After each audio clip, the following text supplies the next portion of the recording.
मंदिर खेचुड़ी खायापाई प्रायतः आम मानक बहुत बढ़िया लगी थाए। खास करी इस्कन टेम्पल खेचुड़ी एते सुंदर लगी थाए। इच्छा हुए खाली खेचुड़ी ही दी थाली खाईदवा। चलतु आज मुझे एमती प्रकार गोटे खेचुड़ी बनैबी जोटा कि आपण मैंने ना तरकारी ना किसी दरकार हम झटपट बनीज। आकु आम गणेश आगु आसुची गणेश पूजा आउ दुर्गा पूजा जो थे भी आम या बहुत कम टाइम रे बनैकी खाई परिबा। समस्त ट्रिक सहित मु बनैबी आज मसलादार यही इस्कन टेम्पल भाया खेचुड़ी की। जदि मोर रेसिपीटी भल लगी थाए लाइक शेयर कमेंट करेंगे एवं नुआ थिले मोर चैनल टी को सब्सक्राइब करनेबे। रेसिपीटी निश्चय ट्राए करंतु आ केमती लागिला निश्चित कमेंट रे जणैबे। नमस्कार, लताज किचन को आपण मानकु पुन थरे स्वागत करुची।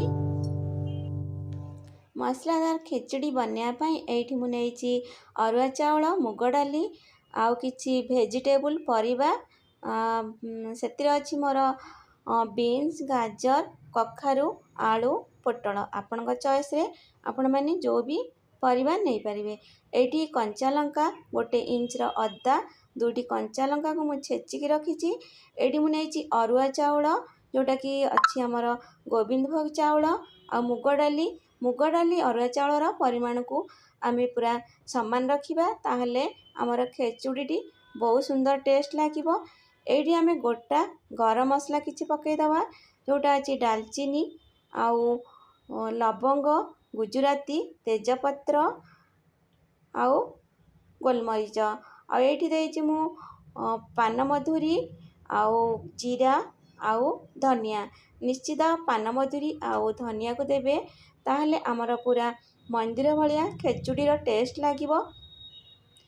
टिके फुटीगला परे एबे आमे रखिथिबा धोईकी भेजिटेबल को पकेईकी गोटे मिनिट पर्यंत ताकू भाजी नबा जोटा को आमे संतुली नबा।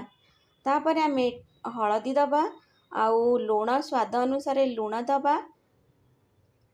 तापरे रखिथिबा छेचिकी कंचा लंका आउ अदार छेचा को देकी सेतरे टिके समय पाई कसी नबा।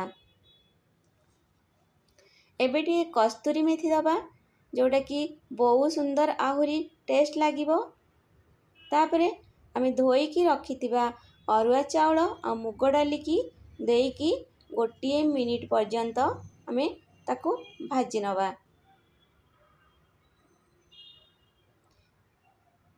गोटे मिनिट पर्यंत भाजी नबा परे आमे डाली आउ अरुआ चाउलर परिमाण जेतिकी नेइथिले तार डबल पानी दबा। एबे देखंतु मु एठी पानी देकी तापरे दुईटा सीटी मारी नेइची मीडियम फ्लेम रे। एबे देखंतु मोर प्रस्तुत हेइची मसलादार पूरा खिचड़ी। पूरा खिचड़ीर टेक्सचर एमती रखिबे जोटा कि बेसी काठुआ हबनी कि बेसी पानिया हबनी ताहले आमे आकु बहुत खाली खिचड़ी की बिना तरकारी खाई परिबा। एबे सेतरे गोटे भल तड़का दबा जोटा कि जीरा सुखिला लंका घियो आउ सेतरे टिके कलर पाई काश्मीरी चिली पाउडर पकेबा आउ टिके हेंगु पकेबा। खिचड़ी ऊपरे ताको छुंक दे दबा। एबे हमर प्रस्तुत हो जाइछि मसलादार खिचड़ी। एबे देखंतु केते सुंदर कलर आछि। Thank you.